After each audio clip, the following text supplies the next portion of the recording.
Say hello to Gunner, everyone. No, it's been a while. I'm sorry. I've been really sick. Still am. Still dealing with my stomach issue. Supposedly on August 26th, I go get a colonoscopy to get that taken care of. Been given meds and that's been helping, but they want to make sure I don't have any cancers or anything.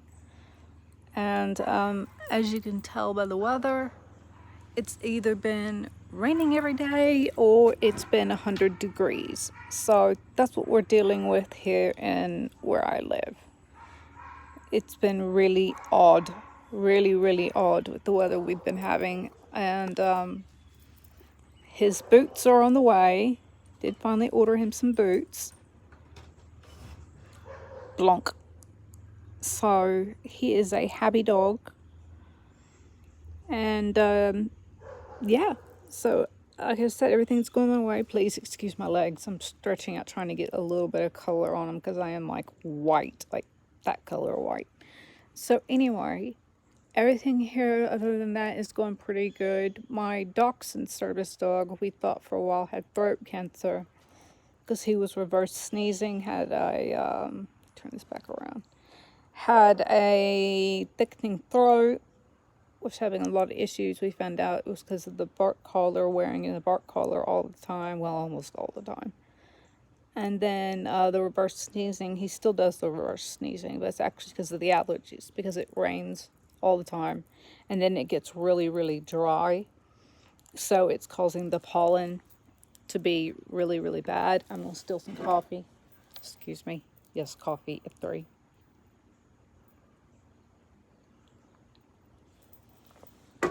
I didn't wake up till got a new bite guard. Because I bit through my other one. It's got metal in it. So they're hoping, they told me with my other one that no one had ever bitten through it. Well, I had bitten through it to the point that it was cracking. Like, I had 3 holes on one side, 2 holes on the other, and the one with 3 holes was starting to make a crack. So they were like, well, we can either make it thicker, which I was like, that's not going to do anything, or we can put metal through it. And or mesh through it, metal mesh through it. And I was like, well, you better do the metal mesh through it, because if you don't, I'm just going to be back in here in 2 months with more holes in it. So, and luckily through my dentist, they were really good. And they have a guaranteed process. No matter how many times you break it, they fix it. And I'm slowly doing my hair color and growing it out. So bear with me if it looks really ratty. So, yeah, that's where we are now. He's doing, like I said, he's doing really good. We went to Winsel's a couple of weeks ago, and my mom doesn't always go with us out to eat because it's usually just myself and my sister because, you know, she goes with me to doctor's appointments everywhere. She drives me. And give me just a second. I'm trying to see if that's rain or if that's actually a car. Okay, that's a car. And she couldn't believe how well he was behaved. And then he told me I needed to take some medicine. So she was really impressed with that. She's just kind of one of those people that is very pessimistic about everything. Instead of being an optimist like I am, I look on the bright side. She looks on the negative side. So she was, whichever way it goes. I don't really remember. So she looks as the glasses.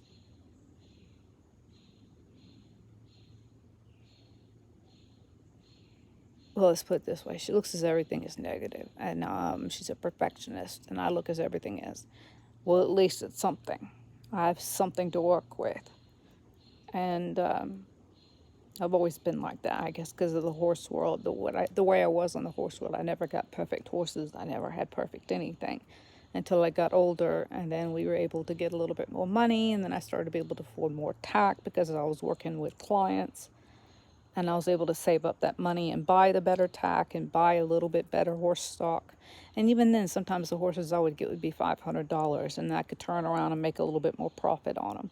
So I got one nice horse. He ended up being an idiot. So anyway, I've always had rejects, is what I call them, the reject group.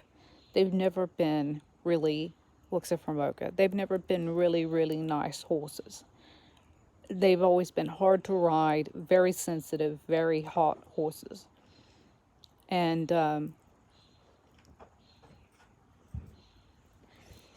I've always had to be the one to go, all right, let's stamp it out. Let's start all over yet again. They've never been one that you could just throw a foot over. And until, you know, I trained them to a certain degree, you could never just throw a foot over them and just start riding. You always had to work with them before you could get on them. In fact, the last horse I just got rid of in January, you still couldn't just throw a foot on him and get over with until I gave him to his current family. You couldn't just do that. You had to work with him. So, and I worked with horses for 32, 33 years of my life that I trained and bought and sold and did all that crap with. And I'm actually selling stuff right now. In fact, I need to go down and finish some work on some stuff. But my back and neck is hurting me because I had a really bad grand mal seizure the last couple days. I've had like three nights in a row because of my migraines. So anyway, I hope you guys enjoy the video. I'll be getting more updates soon. I've got some doctor's appointments coming up, and I'll show you what he acts like at the doctor's appointment, especially when I get Botox. It's pretty interesting. And I'll show you how I get the Botox. It's different from most people in that I get it along my jaw for my TMJ, and then I get it up through here, and then he goes all across here. Because when he does it back here, first off, I just had an, what is that procedure called? Where they go in and burn those nerves.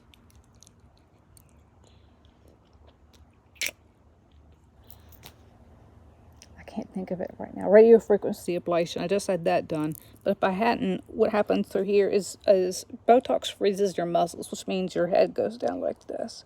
So you have to hold your head up. Otherwise, it makes your whole back hurt.